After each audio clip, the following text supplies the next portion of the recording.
आज के वक्त हमारे पास सबसे ज़्यादा नॉलेज है पुरानी जनरेशन्स के मुकाबले। हमारे पास यूट्यूब है, बुक्स है, गूगल है, न्यूज़ है, मीडिया है, एआई है, काफ़ी सारे सोर्सेस हैं इन्फॉर्मेशन के। फिर भी ऐसा क्यों है आज के टाइम पे कि लोग खुद को एजुकेट नहीं कर पा रहे हैं? क्योंकि प्रॉब्लम इन्फॉर्मेशन की नहीं है, प्रॉब्लम है इन्फॉर्मेशन को अंडरस्टैंडिंग बनाने में। अगर तुम ये सीख गए कि किसी भी इन्फॉर्मेशन को अंडरस्टैंडिंग में कैसे कन्वर्ट करते हैं तो तुम ऑलमोस्ट कुछ भी सीख सकते हो। पहला स्टेप, पहले ट्राई करो फिर सीखो। स्कूल्स में अगर देखा जाए तो हमको इसका उल्टा सिखाया जाता है। हमें पहले थ्योरी पढ़ाई जाती है, फिर प्रैक्टिस कराया जाता है। लेकिन मैं यूजुअली इसका अपोजिट मेथड ट्राई करता हूँ। मैं पहले प्रैक्टिस करता हूँ, उसके बाद उस चीज़ को सीखता हूँ बाय थ्योरी। मेरे हिसाब से हमें पहले चीज़ें ट्राई करनी चाहिए और फिर उनको स्टार्ट करने के बाद जहाँ हम अटके वहाँ हमको उसे सीखना चाहिए। मान लो तुम वीडियो एडिटिंग स्टार्ट कर रहे हो तो तुम्हें 5-6 घंटे बैठकर ट्यूटोरियल्स देखने की ज़रूरत नहीं है। तुम उससे कभी वीडियो एडिट नहीं कर पाओगे, तुम्हें खाली सॉफ्टवेयर का नॉलेज होगा। लेकिन जब तुम खुद से एडिट करने बैठोगे बिना किसी नॉलेज के तो तुम्हारा दिमाग तुमसे खुद पूछेगा कि क्या तुम्हारी वीडियो बोरिंग लग रही है, क्या तुम्हारी वीडियो में कलर्स अच्छे नहीं हैं, क्या तुम्हारी वीडियो एक्चुअली में एंगेजिंग है या नहीं।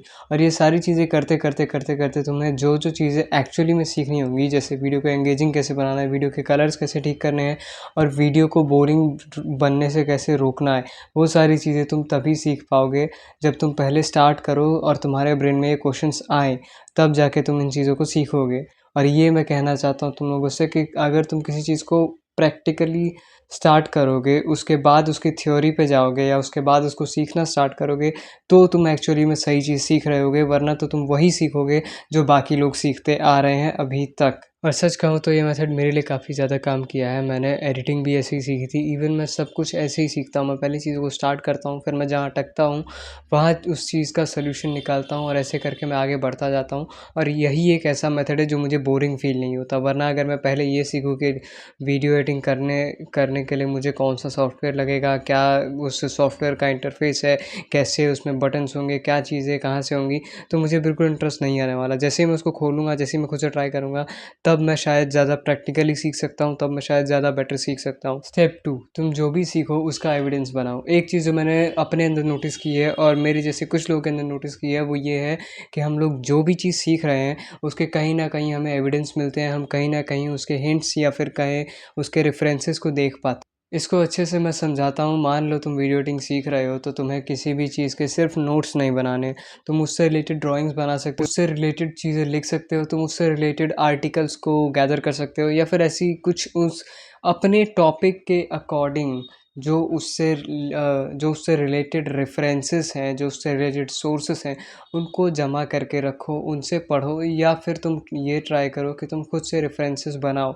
जैसे अगर मैं कोई भी वीडियो एडिटिंग का सॉफ्टवेयर सीख रहा हूँ, मैं उसके इंटरफेस को या तो ड्रॉ कर सकता हूँ अपने नोटबुक पे या फिर मैं चाहूँ तो उससे रिलेटेड चीज़ें लिख सकता हूँ। क्योंकि प्रैक्टिकली देखा जाए तो सॉफ्टवेयर के इंटरफेस को ड्रॉ करना पॉसिबल। और ये मेथड मेरे हिसाब से तो इस काम आता है कि तुम्हें ये पता चलता है कि तुम जो चीज़ सीख रहे हो वो एक्चुअली में तुम्हें आ भी रही है या नहीं। मतलब उसके अंदर कुछ चीज़ें ऐसी होती हैं जो तुम्हें नहीं आती और इससे तुम्हें उन्हीं चीज़ों का आइडिया लगेगा जब तुम अलग अलग जगह पर ट्राई करोगे अपनी इंफॉर्मेशन को उतारने का।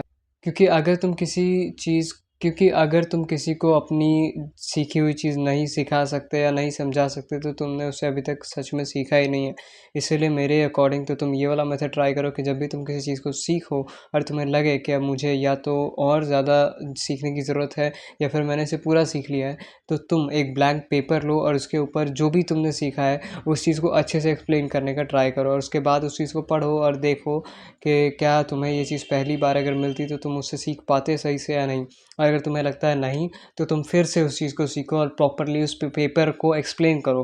तुम्हें ट्राई करना है उस पर एक्सप्लेन करने का, क्योंकि जब तुम इस चीज़ को मास्टर कर लोगे तो तुम एक्चुअली में वो जो चीज़ तुम सीख रहे हो उसको सच में सीख चुके हो। अब स्टेप 3 है इन्फॉर्मेशन के सोर्स तक जाओ। तुम्हारे पास इंटरनेट है, तुम जो भी चीज़ जहाँ से भी सीख रहे हो उस चीज़ के बिल्कुल सोर्स तक जाओ। जैसे अगर तुम किसी भी वीडियो एडिटिंग के सॉफ्टवेयर की बात करते हो तो बिल्कुल उसके सोर्स तक जाओ। तुम्हें जानना पड़ेगा वो सॉफ्टवेयर कहाँ से आया, उसका एक्चुअली में यूज़ कैसे किया जा रहा है मार्केट में और किस लेवल पे है वो इंडस्ट्री में। ये सारी चीज़ें तुम्हें सीखनी पड़ेंगी, उस चीज़ के सोर्स को जानना पड़ेगा, उसका जो तुम्हारी इन्फॉर्मेशन है उसका सोर्स क्या है। ये चीज़ तुम्हें जाननी पड़ेगी।